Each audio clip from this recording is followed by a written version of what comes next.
We are very delighted to welcome you to FrieslandCampina Institute's World Milk Day webinar with the theme, What is the Dairy Intake in Nigeria? We welcome you to the first day in the last month of the first half of the year.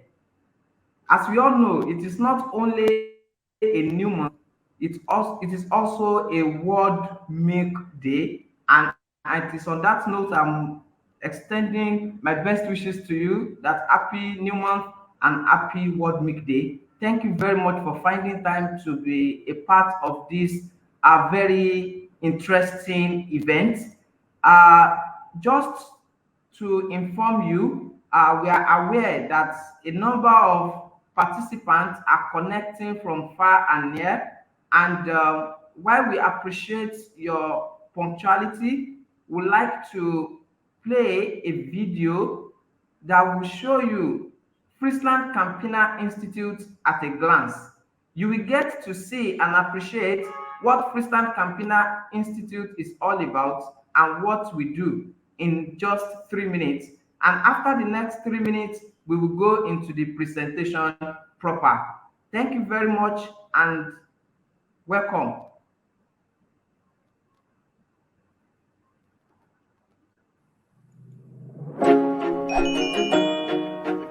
FrieslandCampina Institute participates with nutrition and health professionals to improve health and well-being of people worldwide. With approximately 600 R&D experts globally, we aim to stimulate knowledge exchange for better nutrition. Through stimulating scientific debates and by disseminating knowledge on dairy, nutrition and health, the FrieslandCampina Institute actively engages with governments, NGOs, institutes, scientists and nutrition and health professionals all over the world. Because we believe that disseminating more science-based information on the role of dairy in our diets will improve the nutritional status of people worldwide. Therefore, FrieslandCampina Institute provides science-based information on a wide variety of nutrition and health topics, ranging from general health in all stages of life to the nutritional composition of milk and dairy products. FrieslandCampina Institute also works together with professional associations and builds sustainable partnerships. Next to that, the Institute facilitates scientific conferences, accredited education programs, educational tools for professionals and their clients, and roundtable debates on scientific topics. FrieslandCampina Institute is committed to contribute to nutrient security and better nutrition for everyone. The first years of human life are characterized by rapid growth, which requires a nutrient-rich diet. To stress the importance of a healthy diet for children, FrieslandCampina Institute organizes accredited scientific conferences for youth healthcare professionals. Being physically active is essential for living a healthy life. Milk and dairy products help to optimize adults' diets in many regions throughout the world. We actively communicate about the possibilities for an optimal recovery phase and performance by developing communication materials for professionals containing the latest insights in sports nutrition. To enjoy our senior years, mobility, vitality and good health are essential. To gain further insights into the nutritional needs of aging consumers, FrieslandCampina Institute facilitates roundtable debates with scientific experts. As a natural source of nutrients, milk contributes to a healthy diet throughout all stages of life. Are you a nutrition or health professional and do you want to know more about dairy, nutrition and health? Visit FrieslandCampinaInstitute.com or our social media for insights, tools and videos on dairy, nutrition and health.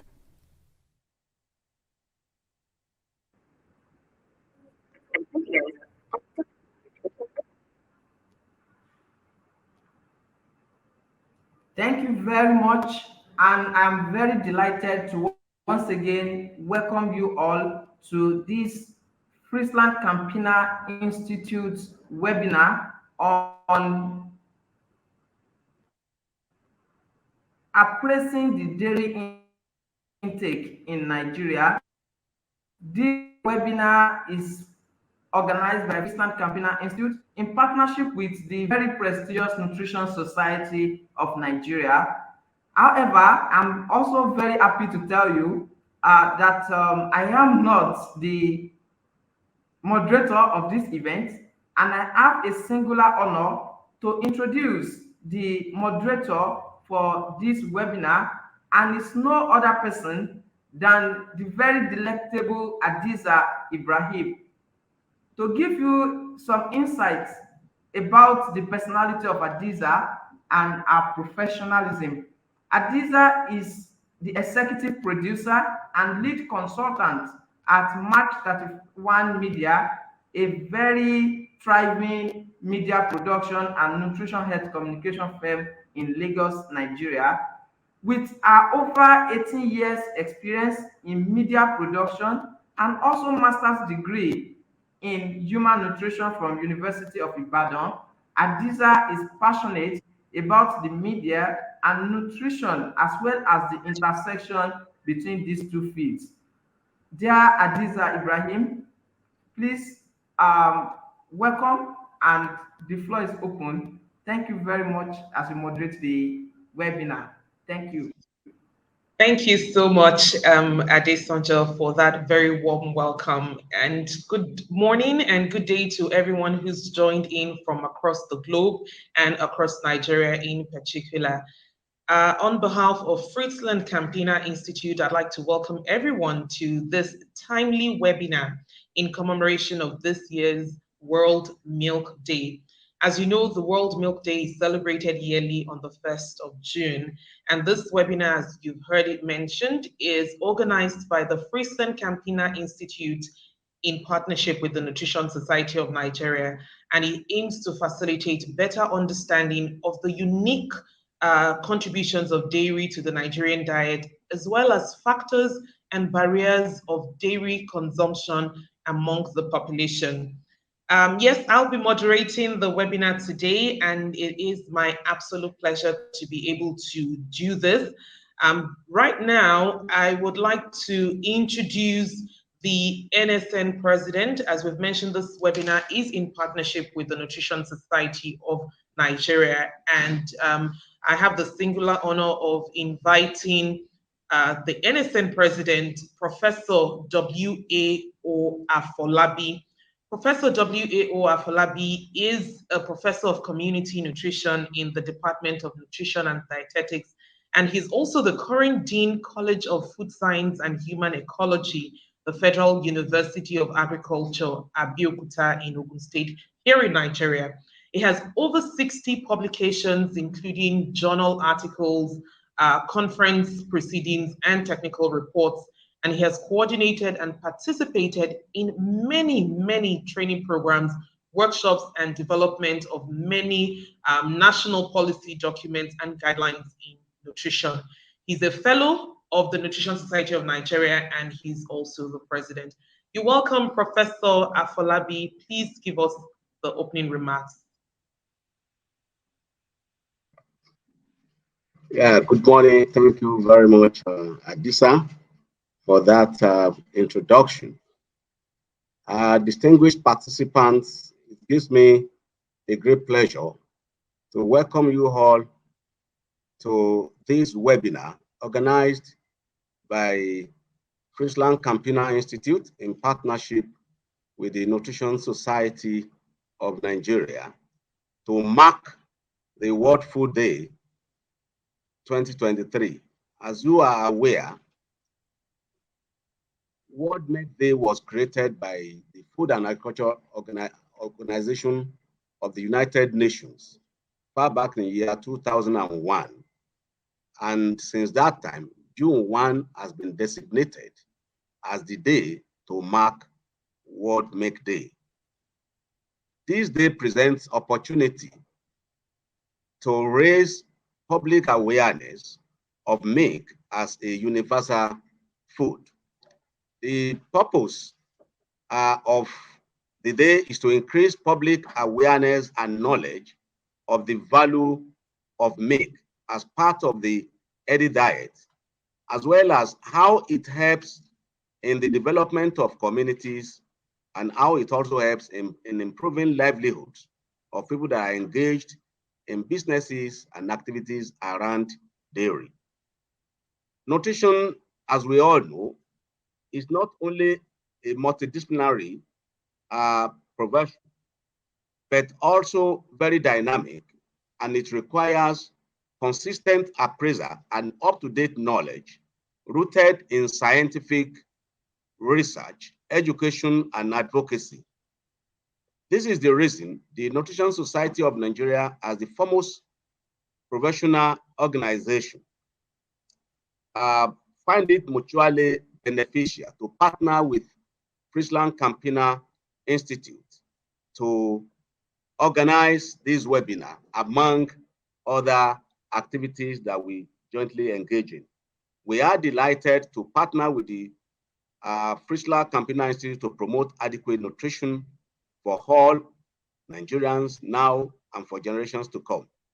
Apart from several educational webinars like the present one, NSN has partnered with FrieslandCampina Institute through the development of an e-learning online course for health professionals. Distinguished participants, we have assembled a team of nutrition experts for this webinar. And I would like to enjoin you to sit back and be attentive to enjoy the presentations. And once again, on behalf of FrieslandCampina Institute, in partnership with the Nutrition Society of Nigeria, I want to warmly welcome you to this year webinar to mark World Milk Day 2023. Once again, you are welcome. Thank you very much. Thank you very much, Professor Afolabi, for that opening remarks, and thank you for all the work that you do in spearheading capacity building and information dissemination. We're happy to have you. Next, I'd like to call on the FrieslandCampina representative to acquaint us on the Institute, what they do and what they stand for. In person of Adesonjo Oyejide. Adesonjo Oyejide is a trained, passionate, and committed nutritionist and medical communications strategist. He is the representative of FrieslandCampina Institute in Africa. Over to you, Adesonjo. Thank you very much once again, Adiza. And thank you once again, dear healthcare professionals and participants from across the world on this webinar. I am happy to again introduce to you FrieslandCampina Institute. For as many of us that joined the webinar right at 10 o'clock, the first 3 minutes was FrieslandCampina Institute at a glance. And in the next couple of minutes, I will also be building on the information that has been shared with you via that video, and that is speaking to FrieslandCampina Institute. To start with, when it comes to nutrition issues, no country is exempted. As a matter of fact, every country in the world is affected by one form of malnutrition or the other. If we are talking of, as we could see in the map, the entire world has one presence of malnutrition or nutrition issue or the other.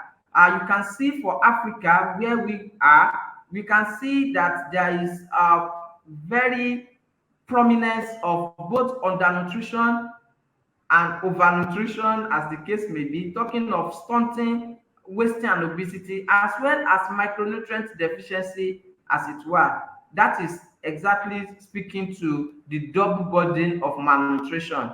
If this is a global challenge and we all are making effort, we commend everything that you do as healthcare professionals, be it nutritionists, be it nurses, doctors, midwives, and every other persons in the medical and allied health team. We are all making effort.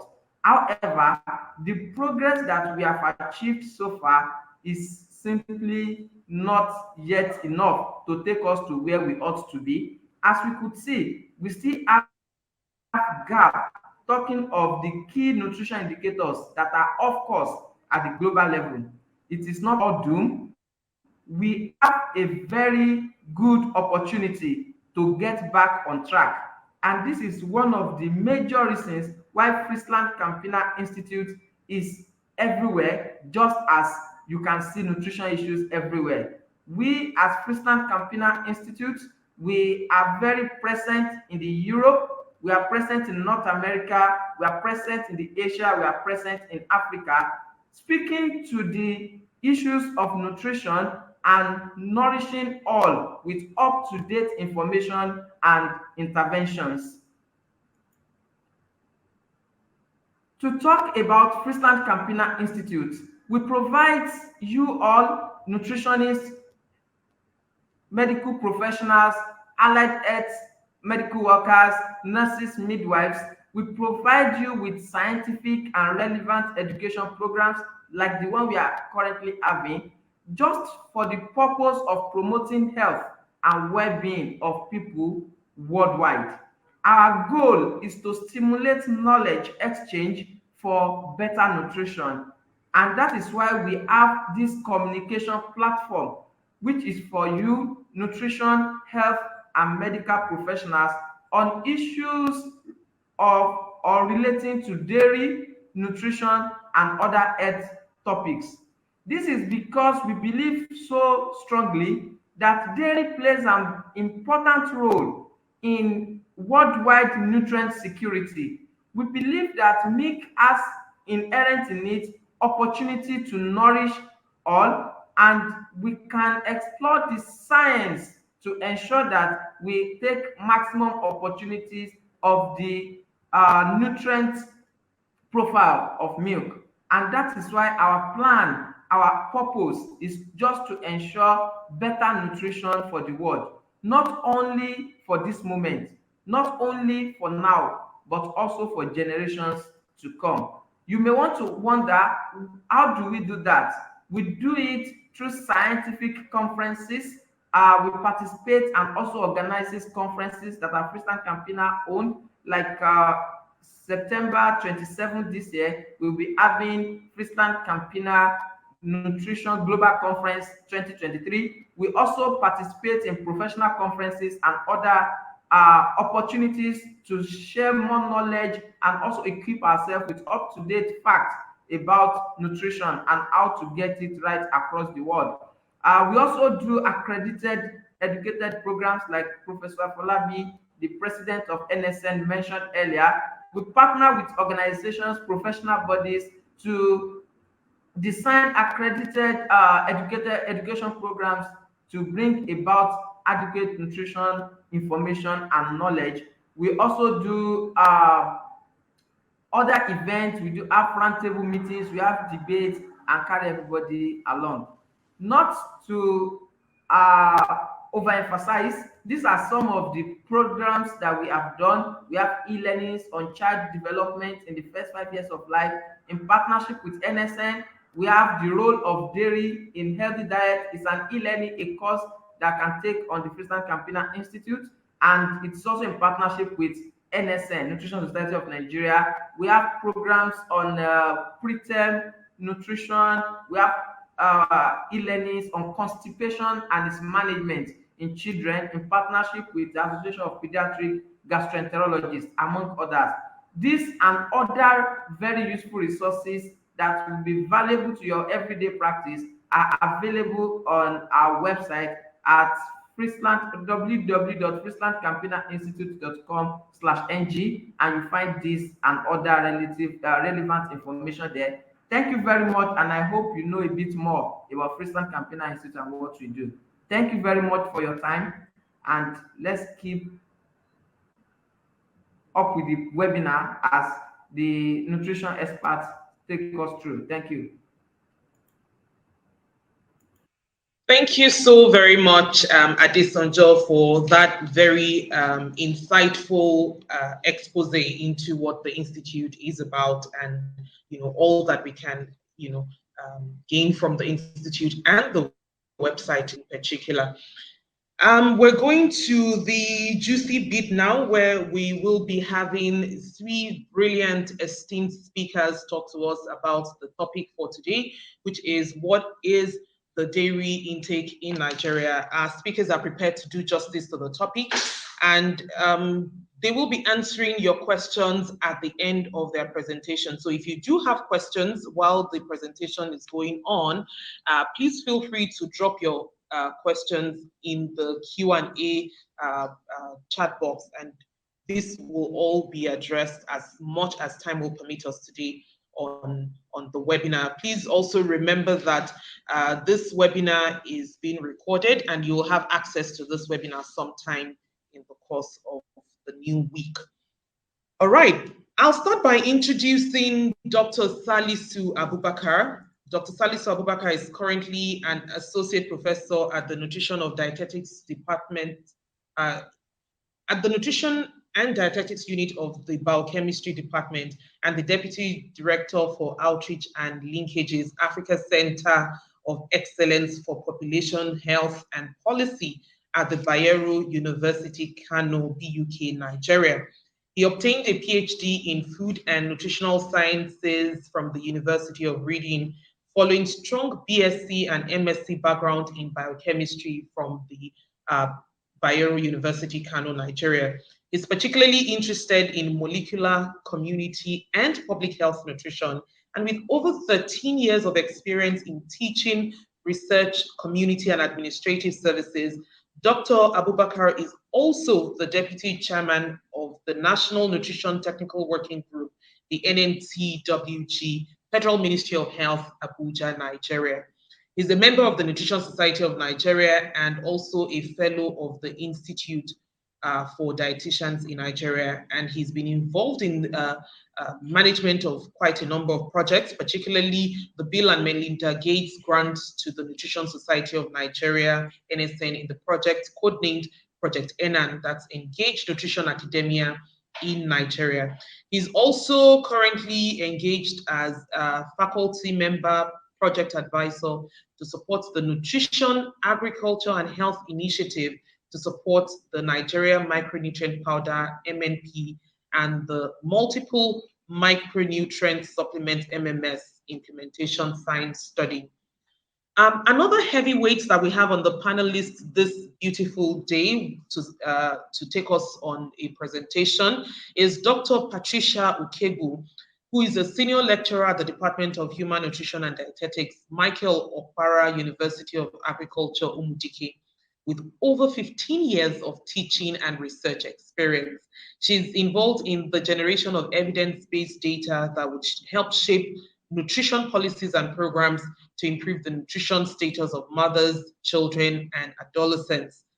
Dr. Okegbu has extensive research experience in food security, food systems, and nutrition leadership, and she has over 50 publications with focus on body composition, NCDs, dietary diversity, and food security.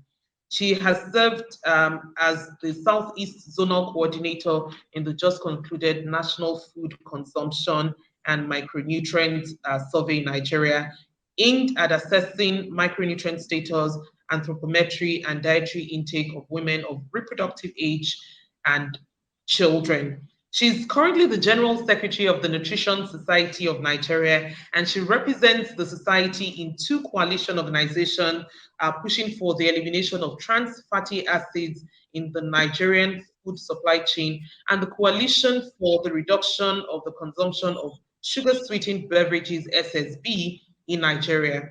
And she is one person who is an award GRASP policy fellow and leverages on her research, leadership, policy advocacy, and lobbying experience to generate evidence that will inform national and international policies around non-communicable diseases. And definitely, the last but not the least, the first speaker that I'd like to speak about is Dr. Oluwaseun Ariyo, who is a senior lecturer at the Department of Human Nutrition and Dietetics of the University of Ibadan. He holds a PhD in Human Nutrition from the University of Ibadan here in Nigeria. a certificate in food systems for healthy and sustainable diet, and also a postgraduate diploma in nutrition in a changing global environment from the Hebrew University of Jerusalem in Israel. His research is inclined to improving the systems and promoting indigenous skills and practices for better nutrition outcomes. And Dr. Ario has authored and co-authored 37 publications in reputable peer-reviewed journals and is actively involved in community-based research activities in the areas of nutrition, agriculture, and public health. He's a member of the National Working Group on Nigerian Food Composition Database, the National Committee on Food and Nutrition, and the Steering Committee for the Food System Summit in Nigeria. He has also participated in many grants and projects as principal investigator, co-principal investigator, and as investigator. Distinguished audience, ladies and gentlemen, you'll agree with me that our panelists today have been very carefully selected to do justice to the topic before us today, which is what is the dairy intake in Nigeria, amongst many other themes that will be discussed in the presentation today. I'll now hand over to the first presenter in person of Dr. Salisu Abubakar to take us through the presentation. Thank you very much, Diza, for the kind introductions, and you're all welcome, our distinguished participants to this webinar, and also congratulations for witnessing another World Milk Day. So I'll be, for this webinar, taking us through the background about the contribution of milk and dairy to a healthy diet. Then we'll hand it over to my colleagues to talk Nigerian specificity. So we'll be looking at this presentation from these outlines. We'll look at the milk and other dairy, and then nutrient composition of milk. We'll look at a bit of healthy diet as a reminder, and then we'll look at what are those contributions of milk to a healthy diet and nutrition. And now we'll conclude this part, and then we'll hand over. So starting from milk and other dairy, I think it's not a new knowledge to all of us. Milk, the key word that we have for today, is simply a secretion of mammary glands of female mammals that are meant to nourish their younger ones for some period.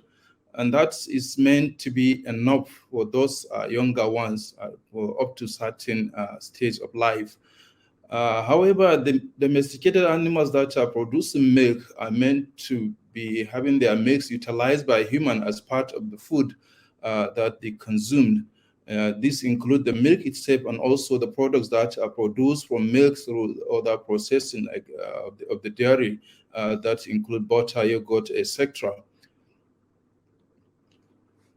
So it's essentially an emulsion of fats and proteins, which is mainly in dissolved sugars and including minerals and vitamins. It's a nutrient-dense food, which means that the milk constituents are present, the constituents present in milk of all mammals are in this nature. However, there may be some variations between the composition among the species. Now we look at dairy in general as a class of food, and then milk inclusive. So milk is one of the dairy foods, and then the dairy products are other products that I mentioned earlier, cheese, ice cream, etc.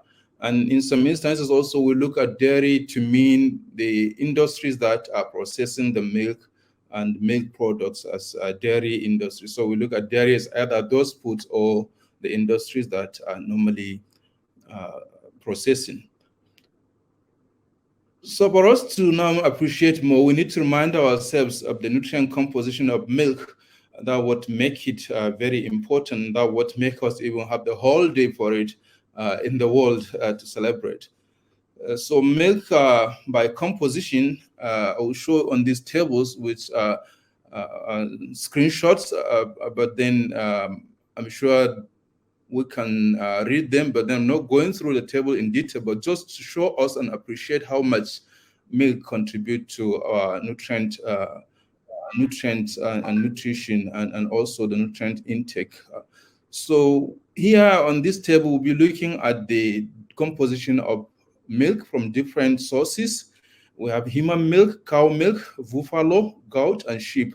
Of course, like we have mentioned, the milk is mainly the one that we get from domesticated animals that we consider as part of our foods.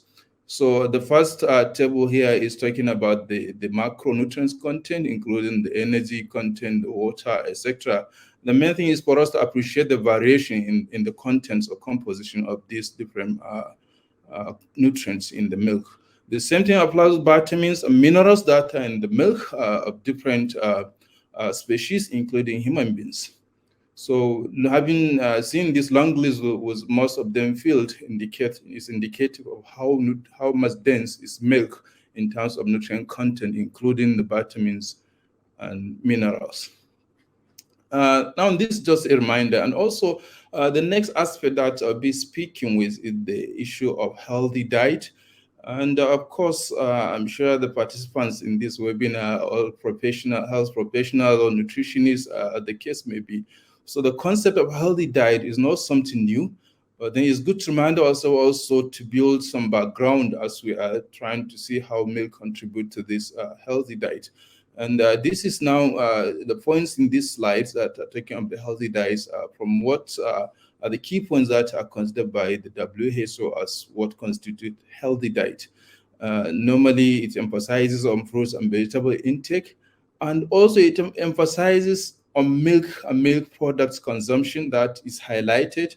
Of course, we'll come to discover that fat-free or low-fat milk, this is just picked as it is from WHO, but then there may be different reasons for why we take either full cream milk or low-fat milk, etc., and also their products. And of course, other protein foods, legumes are included in the healthy diet.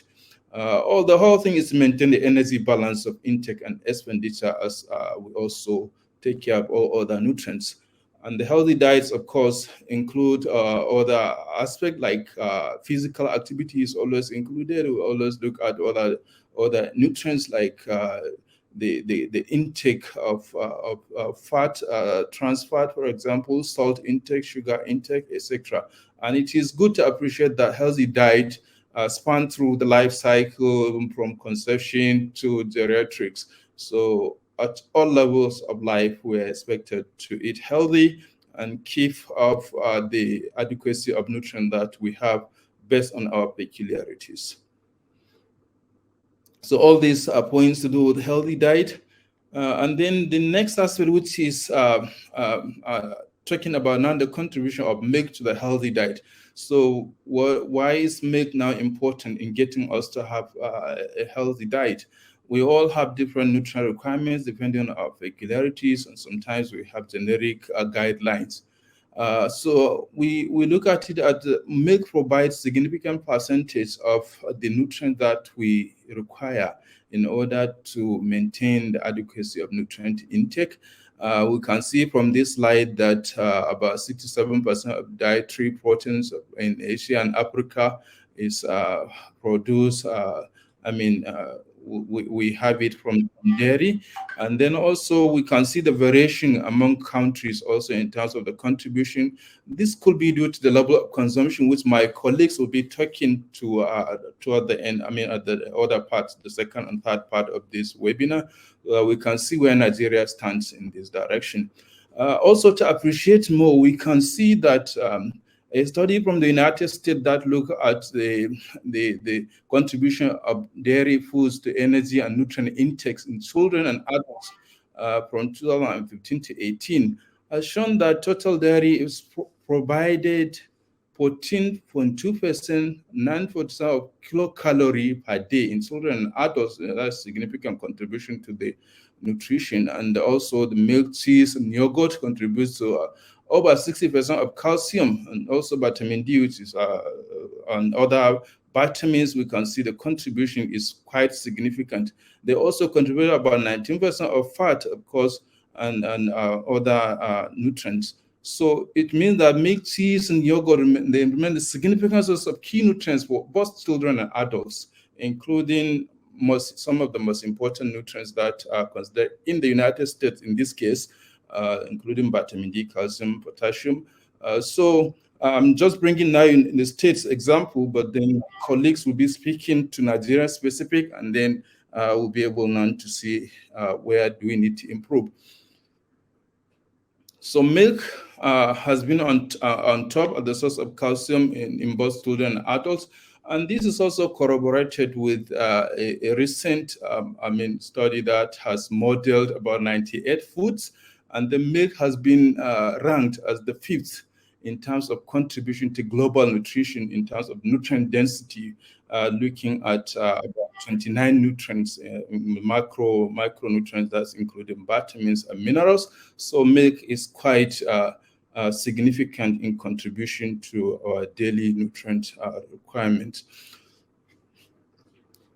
So as my president mentioned that, of course, the World Milk Day is mainly initiated by the Food and Agricultural Organization of the United Nations. So it made me to know, okay, look at what we have from some of the information that we have from the FAO. And this has been updated as the year 2022. So the next few slides will be speaking to what we have from FAO, and this is based on evidence. So it's indicating that a glass of milk per day will provide, like we say, a different life cycle, you can see. So children taking a 1 to 5 year child, 1 to 5 years, can get up to 50% of their calcium daily requirement from a glass of milk. And the same thing to other, look at vitamin A, magnesium. I'm sure that we are all professional. We don't need to dive into why are these nutrients important. But then we will appreciate more if we know the percentage contribution of milk to different levels. We can see how it contributes to children and adolescents. Also, a glass of milk. If I take calcium as example to take through for the purpose of this presentation, then we can see that there's a lot of contribution of milk to the calcium intake daily to contribute to daily requirement for both children, school age, older adults, pregnant mothers, and also those that are at that age of 65 years and even above. Of course, like I've said, when we specify on the calcium, that does not mean that milk does not contribute to all other things, but for the sake of time and for us to have some focus, we're just taking it as an example. So around 50% of the world's population are at risk of calcium deficiency, but we can see that 90 of them reside in Africa and Asia. What does that mean? That we are having less consumption of maybe calcium could be related to it. And therefore, we are expected to see whether that could be from the issue of dairy consumption in the country. Calcium, milk has been ranked at the top. It's #1 food that you can get calcium from, based on the modeling that I've just referred to that was done recently among the 98 food stuff. So it will mean that it has significant contribution to calcium intake. So if Africa and Asia are having about 90% of these deficiency issues, then it's worthwhile to look at whether we are not getting it right in terms of milk consumption, whether we need to do more. So my colleagues will speak more about that. So we can see this is also corroborating with the previous slide where we have some recommended daily intake and where we have the Africa and Asia having less consumption. Now, by the type of milk also, all this focusing on calcium, I've said and I'm repeating that we are emphasizing on calcium for the purpose of this presentation that I'm doing, but then we'll also be touching on other aspects. So this is to show, like the previous tables on composition of milk have indicated how we have differences in terms of composition of the milk and the milk products. So you can see from here that in a glass of milk, the milligram that we can get of calcium varies depending on the type of milk that we consume and, of course, the milk products. So we also look at the bioavailability and absorption of calcium. So healthy diets, including milk and dairy products, are generally the most calcium-rich, like I've said, and then they will be very important in getting us to have more bioavailable calcium. Also, it has other nutrients that will contribute to the absorption of the calcium that we are looking for in order to prevent calcium deficiencies. So looking at these different other products, because we're talking of dairy, milk, and the dairy, other dairy products, you can see also the significant contribution, even though the milk itself has the highest contribution, but then for each of them, they contribute a lot to the calcium intake. Now, to conclude this part of it, we can see that from this little introduction that we have, or the background that I have given, there is no doubt that milk and dairy products remain one of the most important components of healthy diet, based on their contribution to a lot of nutrients that we require on daily basis, and therefore should be consumed on daily basis. Recommendations from different countries have shown that we need to be consuming at least from 2 to 5 servings, depending on the category. The recommendations are normally made by different countries to cover the life cycle. And this means also milk contributes to adequate nutrient intake throughout the life cycle of human beings. On this note, I want to thank the FrieslandCampina Institute for giving us this opportunity to contribute to the webinar, and also the participants. We have to also acknowledge your participation in the webinar, and hopefully that you'll be able to pick one or two things from what I've said. My colleagues, Dr. Rio and Patricia, appreciate their support also and teamwork, and my president and Nutrition Society of Nigeria. Thank you very much for the opportunity, and I hand over to Patricia to probably take the next aspect. Maybe the moderator may want to say one or two things. Thank you. Over.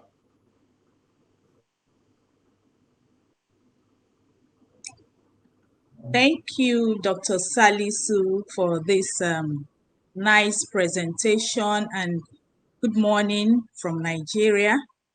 I'll be presenting on the barriers and facilitators to the optimal intake of dairy foods in Nigeria.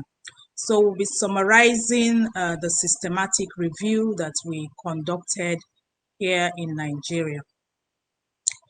My presentation outline, I will take the introductory aspects, the aim, and then the methodology before I hand over to my colleague, Dr. Ario, to continue with the presentation.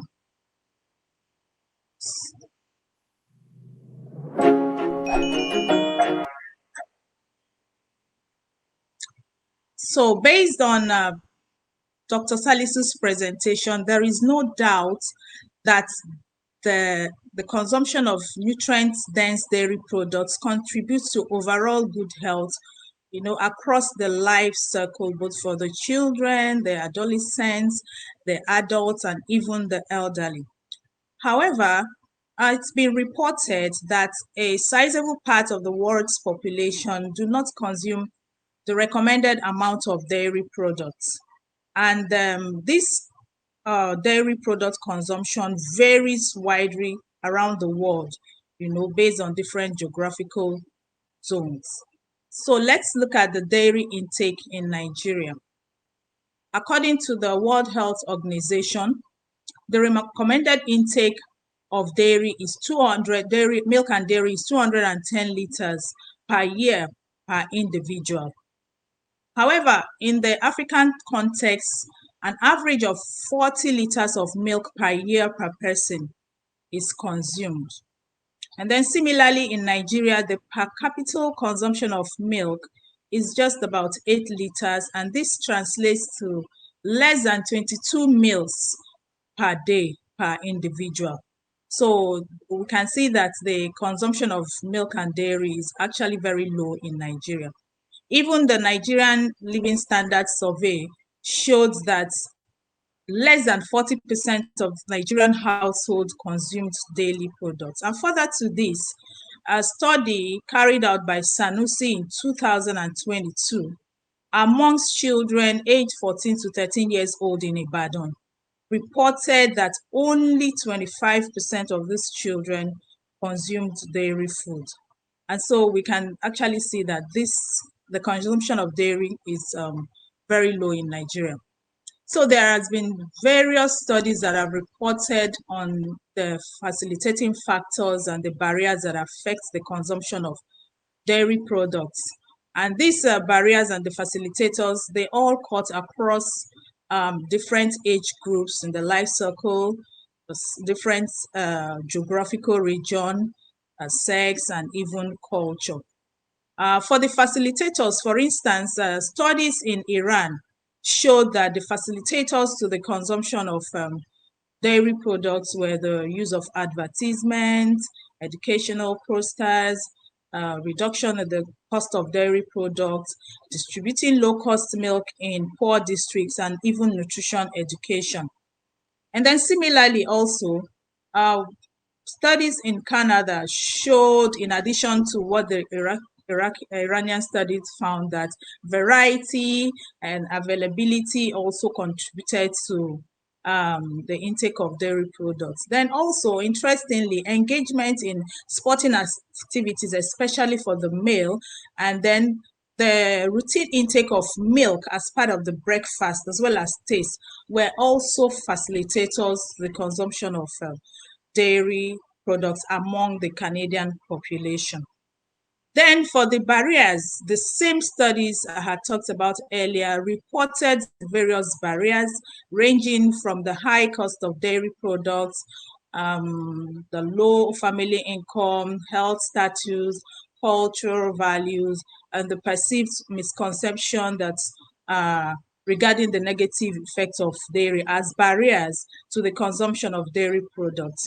Now, in the Nigerian context, there is actually paucity of information on the factors that affect or influence the consumption of dairy. And so it becomes very important to provide evidence from different studies on the factors that actually influence milk and dairy consumption, so that we can actually plan strategically and then inform policy decisions. So it was based on this that we conducted an in-depth systematic review of studies to highlight the barriers to and the facilitators of optimal dairy intake among the Nigerian population. So how did we conduct this study? So the methodology, we use the PRISMA method, which is the preferred reporting items for systematic review and meta-analysis. So the inclusion criteria for the articles that were reviewed, we included, we focused on articles that looked at the barriers, facilitators, dairy food intake, production, marketing, and processing in Nigeria. We also focused on articles that had lactose intolerance or that used either qualitative, quantitative, or mixed methods, and studies that were published at any point in time.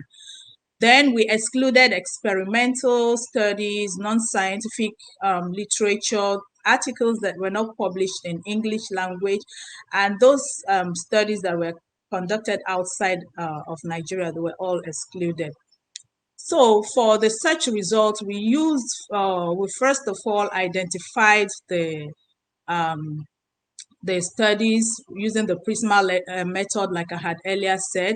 So we were able to identify 1,010 articles using different electronic databases like the Google Scholar, the Cochrane, PubMed, and others. And after identifying these articles, we screened based on the eligibility criteria, and we, at the end of the day, we were able to come up with 22 studies, and these 22 studies were the studies that we included in our review.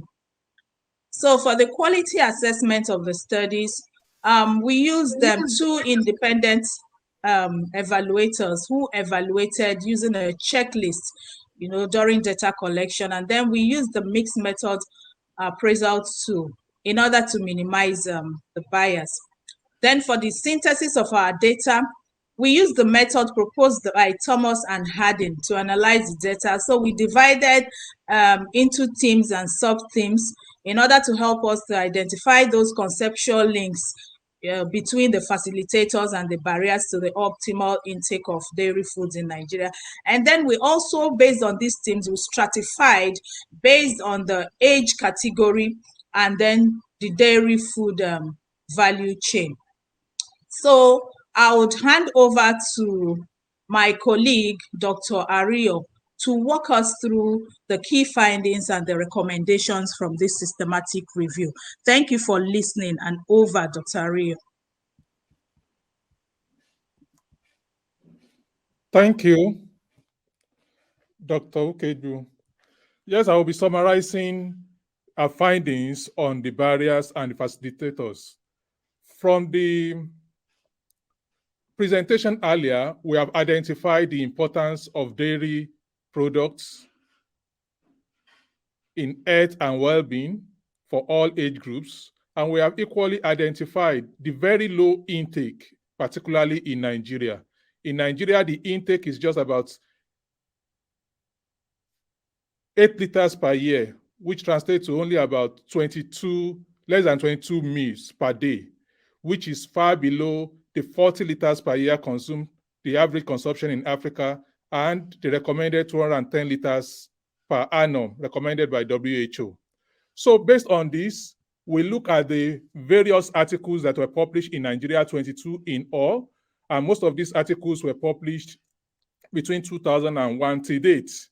And these articles were equally, we look at them and we disaggregated into what happens along the dairy food chain and what happens along the life stages. So what are the barriers in the dairy food chain and the barriers along the life stages? So based on this, we have come up with this chart, which summarizes the barriers across the life stages. Among infant and toddlers in Nigeria, about 97% of infants are actually breastfed. So breastfeeding is still the form of the predominant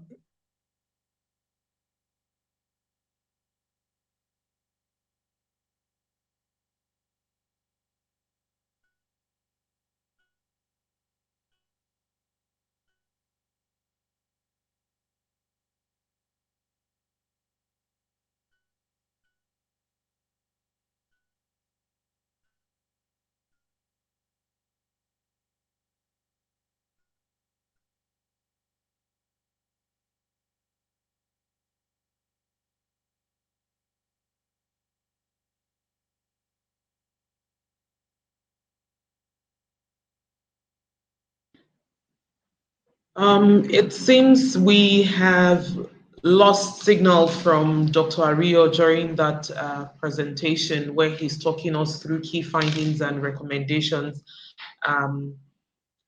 I would check with him quickly, and we should be able to resume this bit of the presentation, or we'll have another speaker continue to take us through the key findings and the recommendations. Thank you so much for your patience. That breastfed is just about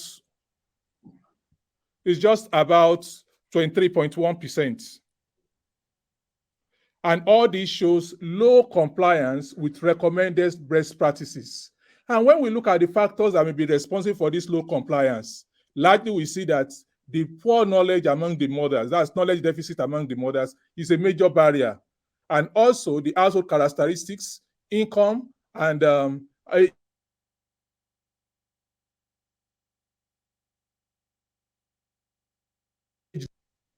factors. All these are key factors that limit the consumption of dairy products among Nigerian infants. When we look at the preschoolers,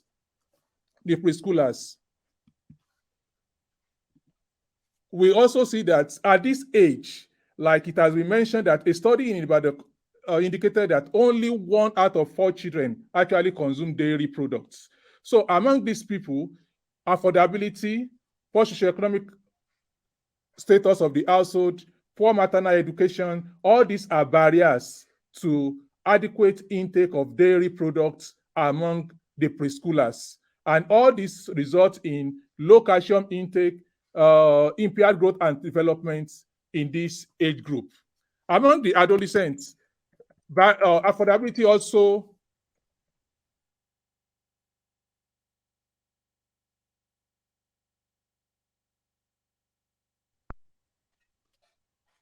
Affordability also come out as a key barrier.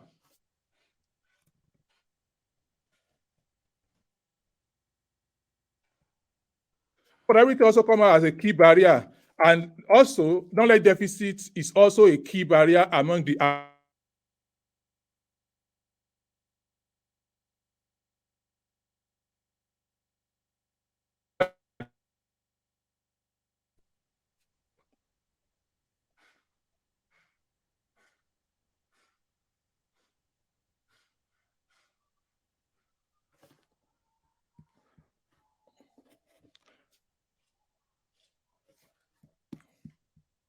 Hello?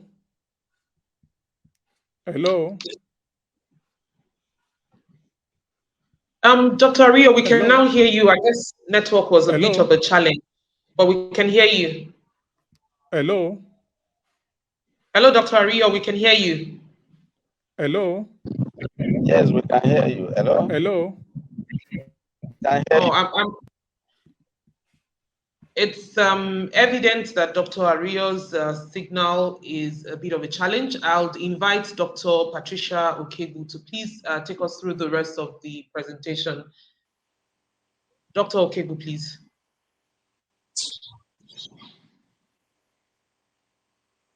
Thank you, Hadiza. We are so sorry for that glitch in transmission. So I will continue with Dr. Ario's presentation on the barriers to optimal intake across the life cycle. So for the preschoolers, the barriers that were noted in these studies were the affordability, the poor socioeconomic status, and the poor maternal knowledge. And we know the consequences of inadequate intake of dairy products from the presentation of other speakers. The calcium there, the consequences could result to rickets and impaired growth and development. Then for the adolescents, the barriers that was noted for the adolescents majorly were affordability and availability, also poor knowledge, preservation, and then concerns about hygiene during the production of these dairy products. And then, of course, the consequences could result to growth retardation. We know that adolescents, the peak bone mass is actually attained during the adolescent period. And so the lack of calcium, could result in this poor growth retardation, and then the increased osteoporosis later on in life. Then for the adults, the barriers that were noted were the cultural and traditional meal pattern, the educational status, the affordability as well, and then the household characteristics. And of course, the consequences will result in osteomalacia. Similarly, for the older adults, the barriers to optimal dairy food intake includes affordability and then the impaired physical capacity, and all this would invariably result to impaired mental capacity, osteomalacia, and reduce the muscle mass. Then across the dairy food value chain, we noted various factors, that could affect the consumption of milk products. And these factors, ranging from the production aspect, includes a lack of modern technology for the production and processing of this milk and dairy, then insufficient land grazing, poor knowledge on the feed formulation and the vaccination, inadequate labor supply, and the poor socioeconomic status of the dairy farmers. Then along the processing chain, we have barriers such as the lack of milking equipment and preservation facilities, as well as the unhygienic processing of milk. Then the barriers in terms of the marketing sector is the poor marketing system, and then the linkage between the rural and urban facilities, then the poor access to electricity, as well as the poor road network for transporting this dairy products, and then the distance between the point of sale and the point of processing. Then we also have the poor linkages between the producers, the processors, and the marketers, and then the low pricing of milk, from these local dairy farmers. And then in terms of the consumption, the barriers are the illiteracy of the farmers on probably the hygienic processes. Then we have the household size, the culture, the tradition, the affordability, and then the accessibility.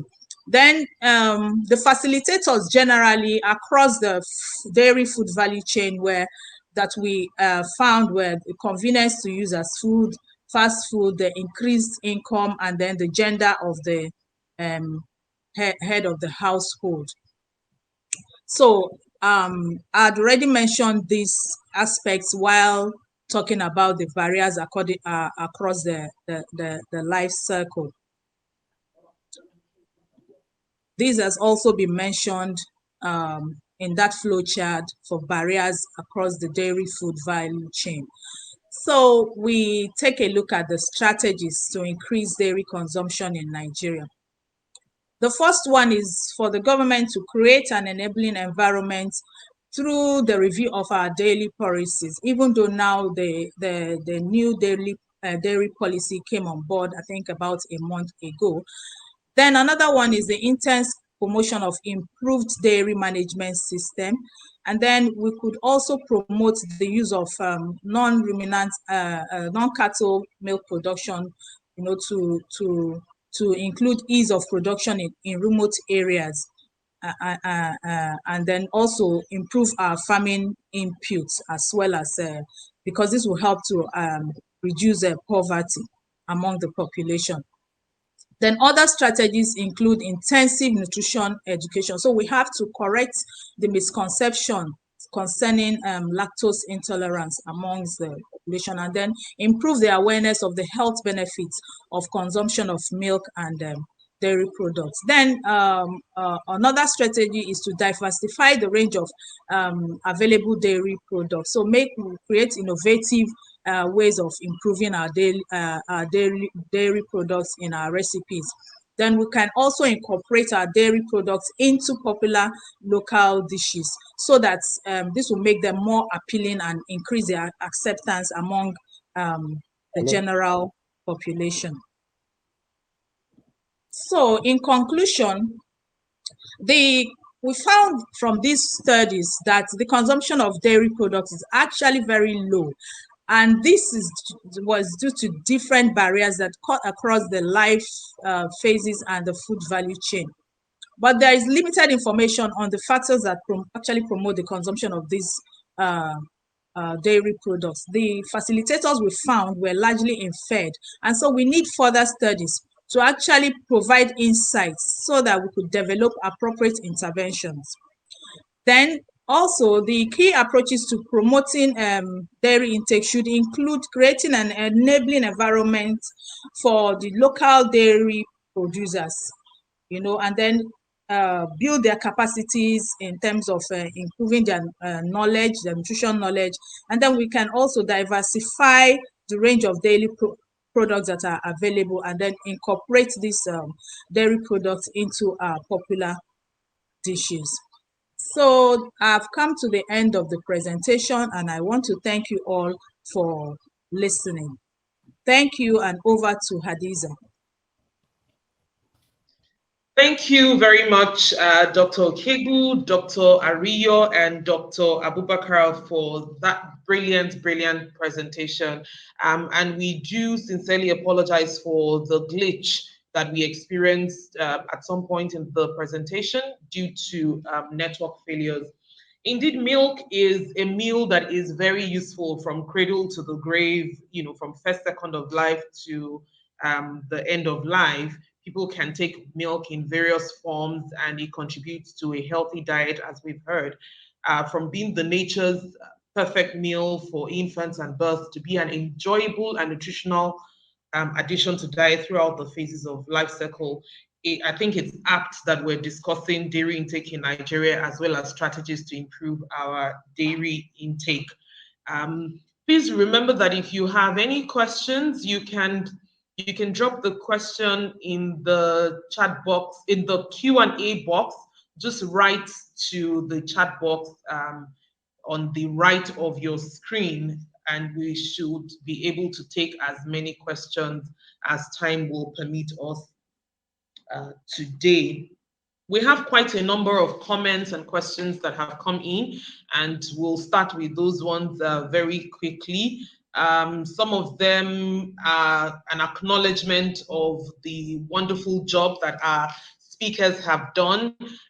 So we have someone who is saying, thank you, Dr. Salisu.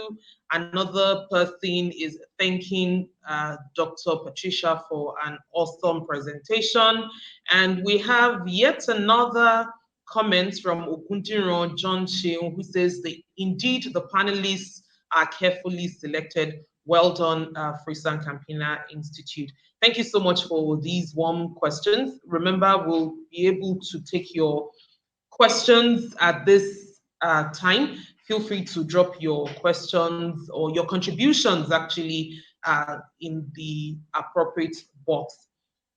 This question is from Professor Ebele Ugochukwu, and it says, does fat-filling milk reduce the calcium and other mineral and vitamin content of milk? And I'll be calling on the first speaker, Dr. Abubakar, to please respond to this question. Oh, thank you very much, Hadiza, and thank you very much, Prof. And if I get the question is about fat filling effect on the nutrients content of milk. Maybe it's good to say what fat filling is. Normally when we have a skimmed milk powder, in some industrial processes, we tend to now add vegetable oil to it. So it's more like now fat filled. Even though we have skimmed it, I mean, depriving it from the other fats from the natural milk, we're now adding some vegetable oil to it to make it fat filled. So I think in that respect, probably very good question. It means that we'll be losing some of the natural fatty acids that are contained in that milk. However, it may not necessarily tamper with the other minerals and calcium content, including the vitamins. Of course, when we have fat-soluble vitamins that are in the milk, some of them may be lost to the fat that we have reduced in the process of making it skimmed. However, again, it's always important to be looking at the level, because this depends on the manufacturer and the processes that they have taken in the fat filling and how much percentage of the milk that is skimmed is involved, and also the vegetable oil that is used in fat filling. So I will suggest that more important is to see the level and the processing method, because that may be on case-by-case basis, but generally it shouldn't affect significantly the content of the calcium and minerals in the milk, and also the vitamins. I will say the only thing to do with fat when you are dealing with those fat-soluble vitamins is where you may have one or two things lost, but then generally looking at the processing method and food levels or the nutrient levels that are in those food will help in knowing whether we have what we need or not. I hope I'm able to respond to Prof's question. Over. Thank you. Thank you so much. Thank you so much, Dr. Abubakar, for that answer. We have quite a number of questions that are coming in now, and I will take this one from Obianuju A. Ojikwe RD. What grams of dry milk is required to constitute a standard glass of milk? Dr. Okegbu, please answer this question for us. What grams of dry milk is required to constitute a standard glass of milk?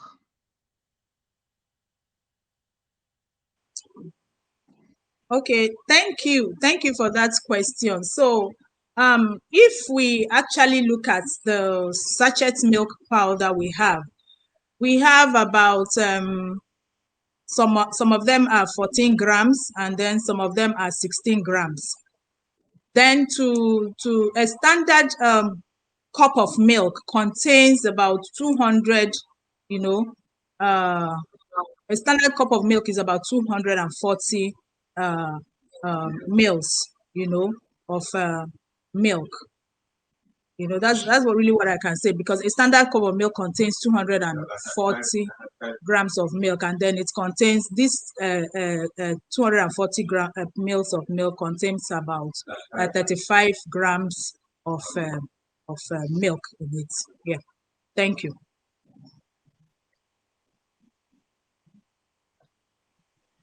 Thank you very much, Dr. Okegu.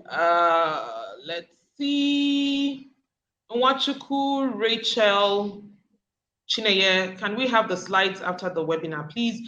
The recording actually will be sent to you after the webinar. That's on the one hand, and also it will be made available on the website, FrieslandCampinaInstitute.com. That's www.FrieslandCampinaInstitute.com/ng/webinars. Just navigate around and you will find this webinar there, as well as several other useful webinars, actually, several other interesting content that you will find very beneficial. This comment is from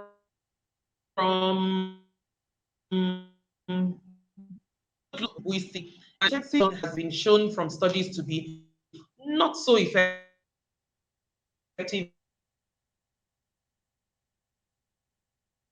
in food. Any opinions about this? Dr. Ario or Dr. Okegu, please take this. You want to share your thoughts on this? Please.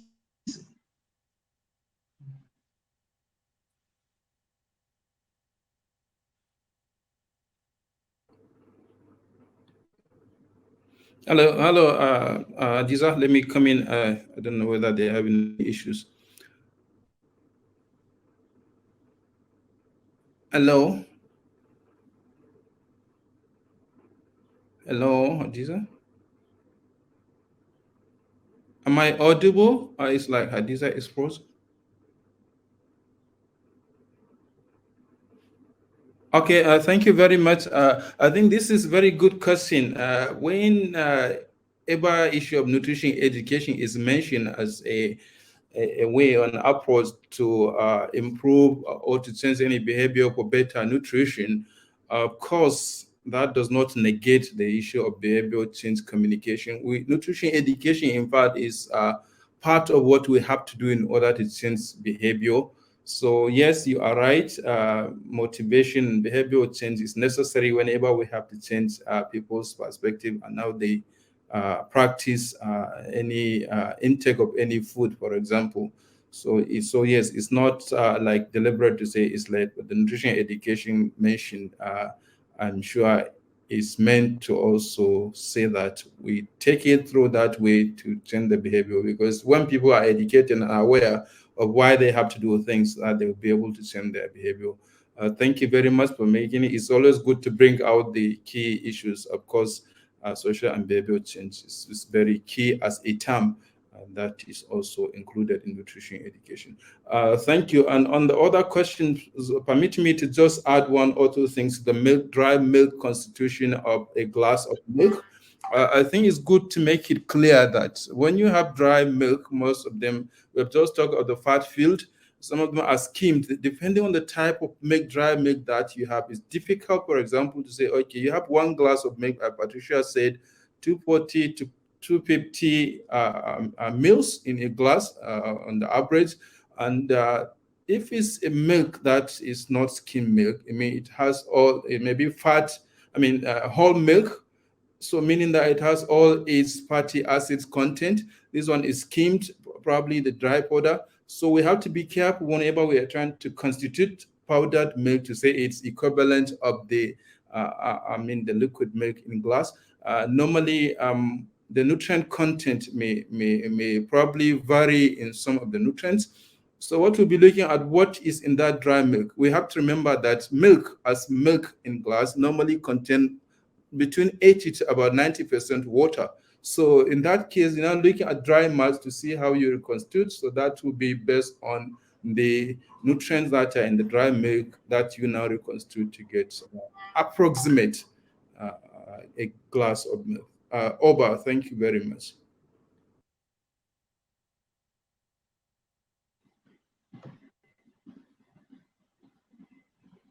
Thank you so much, Dr. Abubakar. Thank you so much, everyone who is sending in your comments and your questions. We're taking as much as time will permit us. This question here is asking, and Dr. Abubakar, please, I'll ask that you take this question and answer for us. What are the non-cattle milk production sources? What are the non-cattle milk production sources? I think you had this at the top of your presentation, but you might just want to do a quick recap for us. Yeah, thank you very much. I think we have many sources of milk, like mentioned, but then the cattle stands to be the highest worldwide. I mean, globally, they contribute over 80% of the milk that we use that are now processed different products. So cattle as a species of animals normally are the most significant contributors to the milk production the world over. However, we have other sources. We have sheep, we have goat, we have buffaloes, we have the yak. We have seen in the presentation that they all have some level of contribution to the milk production in the world. And then, of course, depending on the region, some regions may be more inclined to one source than the others, depending on the farming system and also depending on what is required in terms of nutrient. So I'm hoping that I've answered Ahmad's question, because maybe we are mainly known to be using cattle as our sources of milk, but then we have other sources that are also used in different parts of the world, including our country. In Nigeria, you find the goat milk, for example, is used, the sheep. If you go to all those local areas, camel's milk also is very popular, some even claiming for its beneficial medicinal roles, etc. I hope I'm able to answer Ahmad's question. Thank you. Thank you very much, Dr. Abubakar. This next question is from Goodluck Undubuisi, and Goodluck he's saying, are there plans to increase milk production and intake from plants in Nigeria as actions to achieve a sustainable food system globally? Also concerned about carbon footprints from dairy animal sources, which provide a more bioavailable source of calcium. Dr. Abubakar, please, do you want to speak to this? Yeah, thank you very much. I cannot see the name again, but thank you. This is a very good question as well, and very good contribution, if I may take it that way. Of course, we've had Dr. Ario mentioning about the food system approach to probably make us consume more nutrient-dense food, or make our food system to be more nutrition sensitive, so that it will be producing, we're not just producing for the increase in the yield, but also production, the increase the nutrient content of the crops that we are producing, along the food system also to look at the different components, including processing methods. Vis-a-vis the global climate issues that we have, yes, we have, I didn't mention in the previous answer that some plant-sourced milk, like if you take soy milk, for example, I mean, some take it, of course, there were a lot of debates about, okay, will they be equated to the animal sourced? In all cases, the animal sourced milks tend to have higher advantages than the plant source in terms of some of the nutrients that they may contain are not in the plant. But then, yes, there are things that we can also lean on to contribute to intake of some of these important nutrients. And it may not also negate the animal sourced milk, only that we can say we can look at it as complementary, so they complement. So asking whether there are plans to increase milk production and intake from plants in Nigeria. I'm sure there are a lot of efforts to increase not only milk. Like I've said, the food system summit that has happened is looking, it's an approach that is looking at the whole food system. So at the end of the day, different food commodities also are taken by respective experts in those areas to see how best we can make it a more sustainable way of getting our people to have enough to consume, not only enough in terms of food security, but also enough in terms of nutrient security. So that's a very good point that he has made. I hope I'm able to respond to this. Thank you very much. Over. Thank you so much. Thank you so much, Dr. Abubakar. This one is from Moyoluwa Dokas Babayemi. Please, what do you mean by correcting the misconception about lactose intolerance? Can you please speak to that very quickly for us, Dr. Okebu?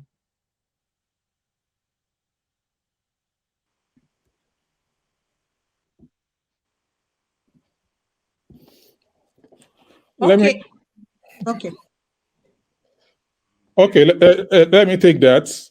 Yes, if we look at the infants in Nigeria, we have about 97% of them are actually breastfed, which means that many of them can actually tolerate lactose. But studies, follow-up studies have shown that as people actually take less of milk, we tend to lose the ability to actually undo it.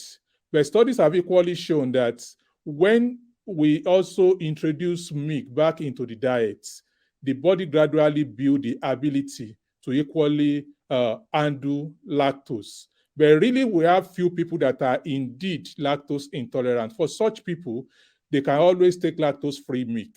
But for many people, their reaction to milk, to lactose in milk, is largely because they have actually not been taking milk for a long time. But as we gradually introduce it back into our diets, the body tends to be able to handle it better. And this is actually one thing. So we have studies that have earlier identified that many people in Nigeria are lactose intolerant, but there are follow-up studies that have equally shown that this lactose intolerance is actually because there is lower intake of milk or dairy products among the said population. For example, studies have shown that the Fulani tribe, generally, they actually tolerate lactose better than the other set of people, because the issue of milk intake, because many of them actually produce it, so it has always been part of their diets, they tend to tolerate it better than other people.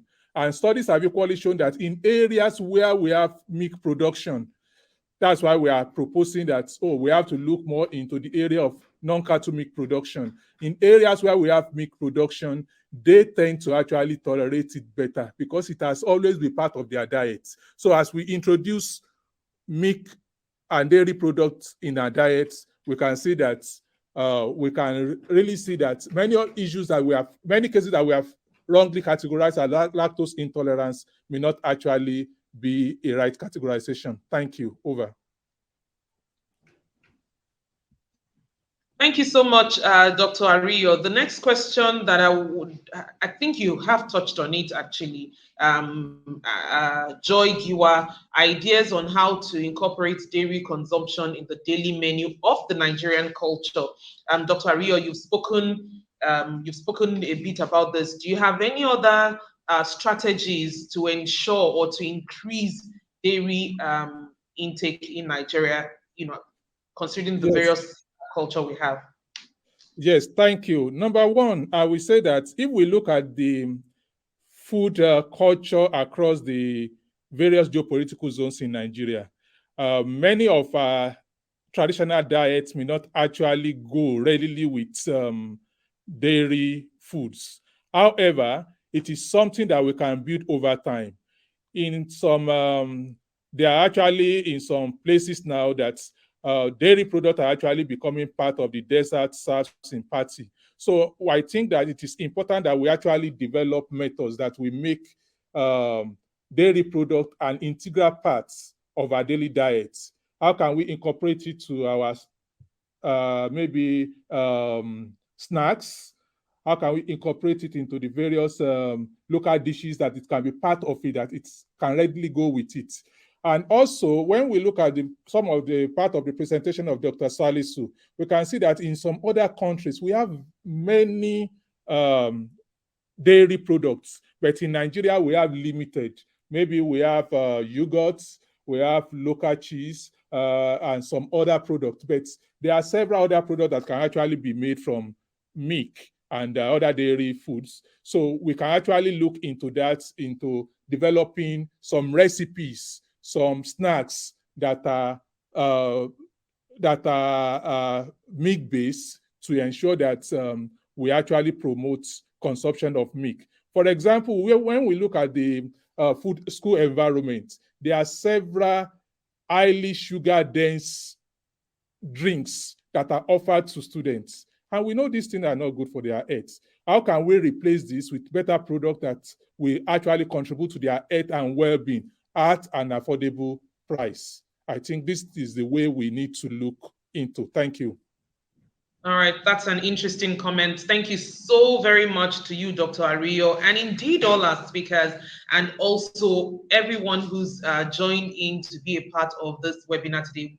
It's actually, time is running out, and it's been a very, very enjoyable webinar. Wish we could take all of your questions, but I'm sure there will be other opportunities in the near future. As we gradually coast home to today on this webinar, I'd like to invite for vote of thanks now, Dr. Folake Samuel. Dr. Folake Samuel is an associate professor in the Department of Nutrition and Dietetics, University of Ibadan. Her research programs and policy interests focus broadly on community nutrition, using multidisciplinary approaches to support nutrition in diverse communities and across the life cycle. She's a member of many reputable indigenous and international nutrition associations, and she's currently the Vice President South of the Nutrition Society of Nigeria. Let's have Dr. Folake Samuel give us the vote of thanks. Thank you.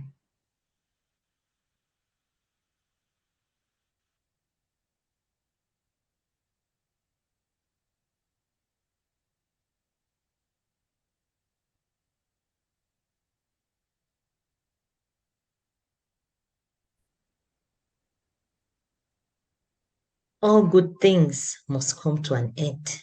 What a webinar. This webinar has been truly enlightening, and it feels like it should go on and on.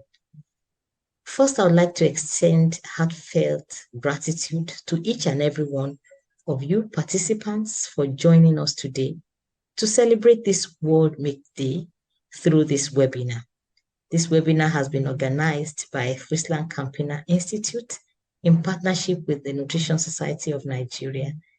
As has been said earlier today, FrieslandCampina Institute has a history of fruitful collaborations with Nutrition Society of Nigeria, jointly addressing nutrition and health issues for optimal quality of life and development of Nigerians. Thank you, thank you, thank you, FrieslandCampina Institute. I would also like to thank the Nutrition Society of Nigeria. First, the president of the Nutrition Society of Nigeria, who has joined us from the beginning to the end, Professor W.A.O. Afolabi. Thank you very much.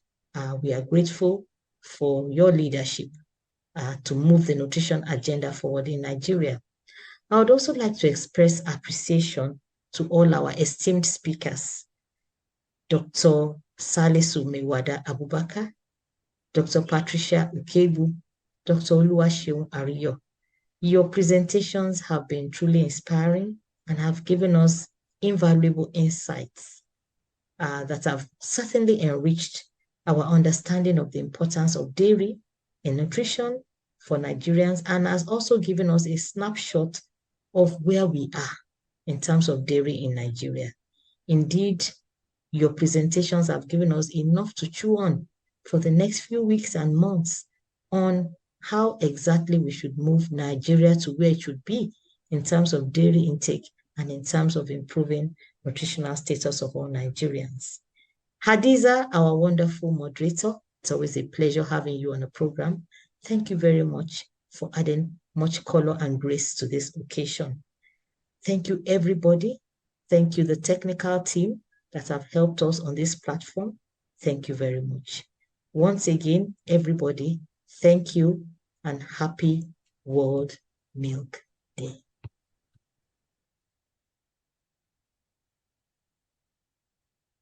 So, thank you so much, Dr. Folake Samuel. Always a pleasure to have you as well be a part of a program.